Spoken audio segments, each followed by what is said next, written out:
This UMP Blaze from the Mirage Collection, yes, it's a Mil-Spec, it's a blue skin. In my opinion, it's a great investment. Generally speaking, this is probably one of the cheapest blue skins from this Mirage Collection. Ever since it has been discontinued, it is very rare, obviously.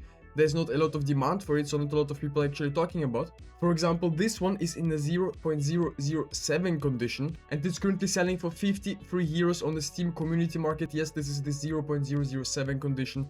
Generally speaking, over the long term, this skin has definitely been rising, but as you can see, even like 6 years ago, this skin has been selling for 13 euros. So it wasn't always super cheap, I would say. Obviously, it has ever since risen, but I definitely do still think that it's a great skin to take a look at. For example, if we compare the same blue skin from the Mirage Collection, this is the MP9 Hot Rod, also in the factory new condition, as you can see. But this one costs around 300 or 400 euros. As you can see, up on the Steam market, very volatile, selling sometimes for 294 euros, going up to 487. Currently there's some for 400 listed. Obviously there's a few pages of them, but not enough, I would say. The supply is super limited up on these, and over the long time, as you can see, the skin has always been worth quite a bit and has risen ever since by a lot. Has been selling also for like 700 euros, which is absolutely insane. Also, the Mach 10 Ember Fate is currently worth around like 70 euros, somewhere in that area. In my opinion, it's also a great looking skin. Over the last few past months, the skin has been completely like going upwards. You can see it up on the graph. It's absolutely insane.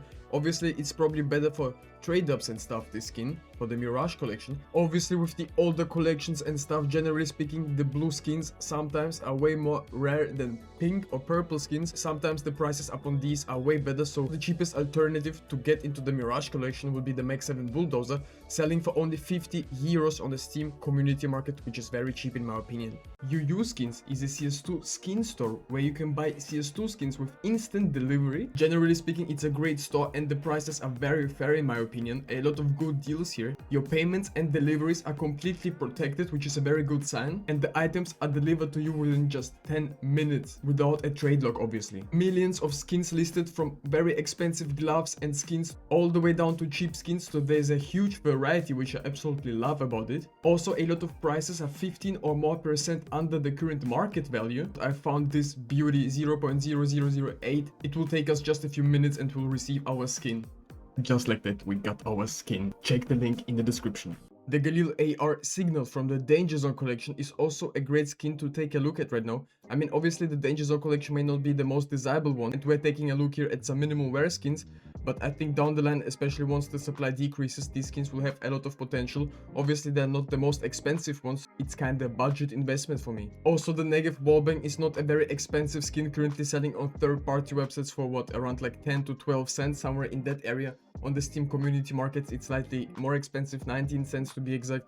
This is a light blue minimal wear skin from the Overpass collection, and my prediction upon these skins is once Valve announces these to be discontinued from the current Armory, a lot of these skins will spike eventually in price. Right now is probably one of the best times to go for these skins because not a lot of people actually believe in the Armory anymore. And to be honest, this is quite understandable for those people who don't believe in the CS2 Armory anymore, because some of the items have been in this Armory forever. This is probably one of my most favorite collections in this whole game, even though it's one of the recent collections that have been introduced to the game. The graphic design collection is still one of those unique collections that hasn't been around in a long time in the Armory. I mean, it has been discontinued pretty fast, not a lot of people were going for it. And the Berry gel coat is a nice investment in my opinion. This one is also in a minimal wear condition. I think these blue skins have definitely a bright future. On the Steam community market, they used to be around like 5 euros, currently selling for free, and on third-party websites even cheaper. Put them in a storage unit, forget about them for a couple of months. You can see some serious gains upon these. That's at least my prediction upon it. Also, my prediction upon the Fever case is very simple. In my opinion, Valve is not trying to keep any of the cases in the game. They're trying to get the new terminals out there. I think they're already preparing a new terminal. Maybe it's definitely not coming to the Armory, don't get me wrong. This case will be discontinued, or at least announced discontinued, when Valve removes the next items, when the new Armory updates comes around. Generally speaking, by removing a lot of cases from the active drop pool, Valve showed us that the new terminals are the future.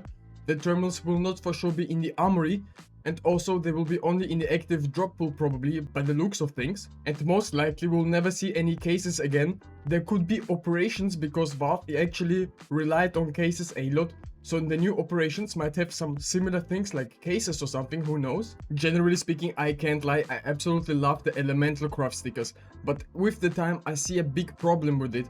I mean, who says that it's not gonna be the same like with the Budapest capsules? I mean, obviously Budapest is rising again, slowly but surely. Over the time it can be definitely profitable, but these stickers will be very hyped upon the announcement of its removal. The prices could surge new all-time highs very easily, so it could be a nice opportunity to sell your investments. Wait a couple of days, the price could crash because everyone will try to sell the investments, right? And then rebuy it at a lower price, just like with the Budapest capsules. That's probably the best advice upon these stickers. But if you have them, just like me, in your storage units, laying around a lot of them, don't worry, just keep them for a long period of time. Maybe you can sell them upon the announcement news of these stickers. Also, if you're interested in the spot and feel collection and you don't have maybe high tier skins because they're very expensive, I definitely suggest you taking a look at this UMP Crimson foil. I mean, people are saying that the spot and feel collection might not be removed in the next Armory update, but my prediction is that if we have no new cases in the game, Valve could actually remove 3 collections at the same time and replace them. This could be in Valve fashion, that's at least my prediction upon it. I mean, it would be the perfect move for Valve to bring out new gloves and then bring out 3 new collections with crazy looking skins that could match the gloves perfectly. Who knows what they're planning right now. But if you haven't still gotten an UMP Crimson foil, I would also buy them in bulk, to be honest. Keep them in a storage unit until the news of its removal. The conditions are not the most important part about it, but mine are in field tested somewhere in that area. Also, we're currently doing the MP9 Arctic 3-tone giveaway from the Spot and Feel collection. If you want to participate and win this skin, all you have to do is subscribe to my channel, leave a thumbs up on this video, comment something down below, and make sure that your Steam trade link is in your YouTube description so I can see it and send you the skin if you win. Let's get right into the next investment on our list, the AWP Sun in Leo from the Gods and Monsters collection. I've had this skin for a while already. Unfortunately, mine is in a minimal wear condition. Factory new would have been even better, but generally speaking, these skins have been always quite desirable. They have been always quite liquid. A lot of people enjoy these skins, even though it's a light blue skin. Yes, it's quite expensive, but you need to also understand that these collections are very limited. With each single day, the supply of these skins only decreases because they can get used up in trade-ups just like that, and they will be gone forever. And that's why the market has been so healthy for such a long time, and these skins have been sold in mass as well, so the supply of these is at this time of date very limited. As you probably know, I've invested into the Anubis collection packages, and generally speaking, I think a lot of the skins inside this collection are very nice investments. They're not too expensive right now, not a lot of people are talking about them, not a lot of people actually care about it, but one day, I think people will look back at it and start investing into it, and it could be already too late for some of these skins, because at the end of the day, they're not the most sought after skins, but still have some nice potential. I mean, they're absolutely nice looking. This Farmer's obviously one of my most favorite skins from this collection. Obviously, number 1 is going to be the Eye of Horus, which is very beautiful. I'm not the biggest fan of the P250, but it's also kind of interesting. Also, let me know down below in the comments what are you currently investing in and what are your thoughts on the next CS2 update, what's gonna happen. If you're interested in more CS2 investment videos, definitely go ahead and watch my other videos.